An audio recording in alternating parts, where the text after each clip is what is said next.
What's up, folks, and welcome back to Dyce Reacts, where we are staying at Australia tonight. Oh yeah, we are going to be checking out moving to Australia, the culture shocks no one warned me about. Alright, side checks one out. We ain't going to waste no more time. Just going to get right into it, folks. We're going to get right into it. Oh yeah.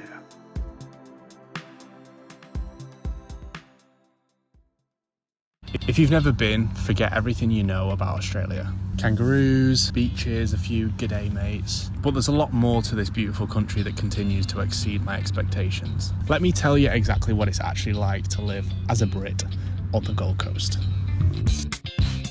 Okay.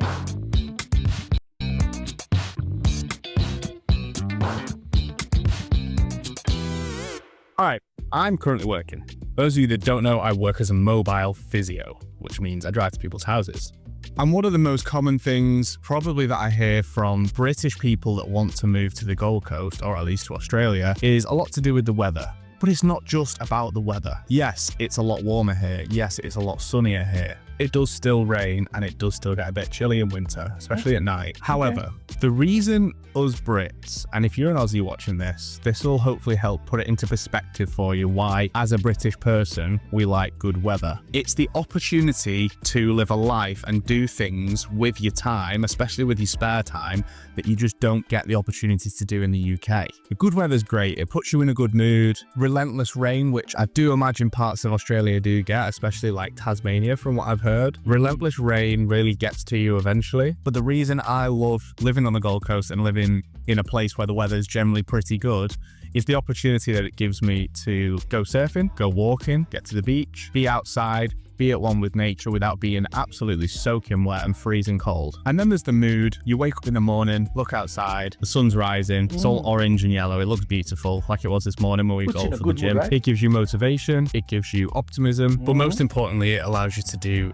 better things with your day-to-day life. The summer sun will burn you fast. The sun here in Australia during summer is crazy. It's like UV9 every day. We arrived in summer, so we arrived in Australia at the start of Jan, and we really just underestimated how powerful the sun is. Basically, any time that's not winter, you're going to get burnt pretty quick, so make sure you wear plenty of sun cream. I think on the first time we went to the beach and decided we wanted to top our tans up and look a little bit less British, we got on the beach, lay down. I think we were there for maybe 20 minutes, and we were left absolutely red raw. I'm not saying when it's cloudy or when it's rainy I'm depressed. The sun actually makes you want to eat cleaner.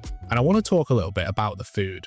The local businesses is great, so loads of people care about their businesses, which means you want to go out and eat at businesses. You don't want to go to the chain restaurants, you want to go to the small places because the food is better. Of course, Tim Tams are absolutely unreal. The fruit is fresher.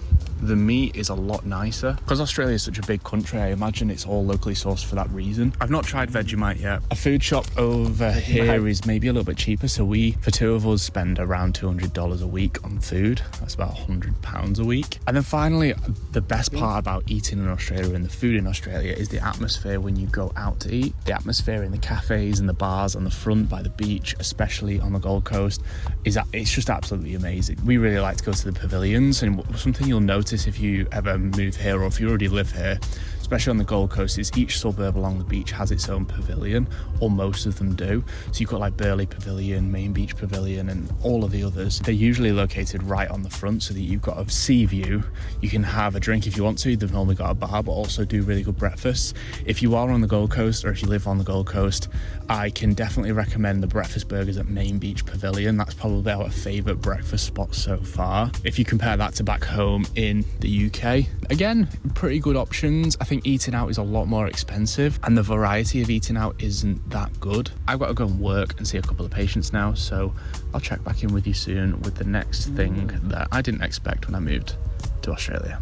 Editing down here, and I completely missed out a whole section of this video.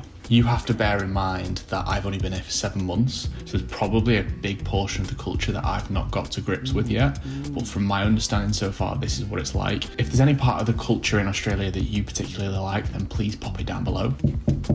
The surf culture, absolutely amazing. As long as you avoid snapper and D-bar if you're new to surfing. They can be quite territorial, but so far surf culture is amazing. Everyone that's Snapper and D-bar, he's talking about, that's the type of fish Is it the type of fish? Snaps, yeah, snapper, yeah. And D-bar. Is that what he said? Let me take it back a bit. Culture, absolutely amazing. As long as you avoid snapper and D-bar if you're new to surfing, they can be quite Yeah, I know snapper has to be like a snapper fish, but what's D-bar? Is it a fish as well? I'm not too familiar with that name at all. territorial, but so far surf culture is amazing. Everyone that surfs are really friendly from what I've seen. Guy even made me a surfboard, which is this one here. I encourage anyone that Looks cool, comes to man. Australia or moves to Australia to give surfing a go. And then outside of surf culture, the people are usually really friendly around here, a lot more so than back home. People actually want to have conversations with you rather than people avoiding eye contact and antisocial. People actually go out their way to say hi. And you've got all these people in your community that are open to helping and just having a chat. On the Gold Coast at least, super laid back. If you go down to Byron Bay, even more so. The cities are what you'd expect from a city, a little bit more busy, a little bit more fast paced. And then the most unexpected thing about the culture, I knew there would be some slang, but joggers are trainers, thongs go on your feet, and every other word that an Aussie says ends in the letter O. Servo, arvo, ambo. It just takes a little bit of adjusting to. But you know what I really wasn't prepared for? Bin chickens. As you can probably hear, there's some unusual bird sounds, and that brings us on to the next part of the video, and that is the wildlife. You think about Australia as full of kangaroos and koalas and spiders and snakes and lizards. It's almost what you think. There is koalas, there is kangaroos, there is spiders, and there is snakes. Well, at least on the Gold Coast, it's nowhere near the quantity that you think it is. That being said, I was driving to work, I think it was on Monday, pulled up at an intersection, sun was out, it was a nice day, quite a built-up area, and I looked over the other side and there was a kangaroo lay on his back sunbathing. So yeah, you do see wild kangaroos. I've not yet seen a wild koala, but we have seen them at Australia Zoo. Something that's beautiful about Australia is that they protect the wildlife. They really look after the gardens, the grass areas. They have so many sanctuaries and wildlife sanctuaries that they protect wildlife in. There's signs up everywhere telling you to watch out for koalas and kangaroos on the roads, even though people do still hit kangaroos. Can't tell you the amount of kangaroos I've seen dead on the side of the road. Wow. Bin chickens, they suck. They just get in the way, they try and eat food, and they're a pretty ugly bird. Another great thing that I love about living here specifically is you can fish anywhere. Any open water, there's open water right next to me. You can cast a line and fish, you don't need a license. There are rules and regulations on what you can keep and what you can cook. And that brings us on to the ocean. If you're a Brit, you'll probably think this as well, is that Australia is full of sharks, and yeah, there are really sharky areas of Australia. I think northern New South Wales gets a lot more sharks than we do in Queensland, at least southeast Queensland. So I'm on the Gold Coast, and since I've been here, I don't think there's been a single shark attack on the Gold Coast. Okay. There has been quite a few just over the border in northern New South Wales. So not as many sharks as you think. Recently, it was whale migration season. I think we're sort of coming towards the end of it now, but the amount of whales that I saw whilst I was out surfing was incredible. And then another thing that you'll be able to relate to, probably if you're a Brit or if you're from somewhere else in Australia, is the sound of crickets. This came to mind the other night. We were walking back to the apartment, and it started warming up again now, so the crickets have started coming out at night, and you can hear that hum of the crickets, and it really makes you feel like you're on holiday. So even though it was a weekday and we were just walking home from the shop, it just gives us that sense of we're on holiday, we can hear crickets. So if you're a Brit, you can expect that in Australia. If I do keep saying Australia throughout this video, I actually mean the Gold Coast, because I've not really seen too much of Australia, and I'm just speaking for this area of Queensland. Okay, fair enough. So why do I love it so much? Well, I can live a life that's meaningful to me. My life isn't all just about work. I absolutely love my home and my apartment and the life that me and Emma have built for ourselves. Having fun is cheap. Surfing is free, basically. Going fishing is free, basically. And just having nice little beach walks like this really make it worth it. I'm more social with people that I would not normally be social with, and I have some meaningful relationships.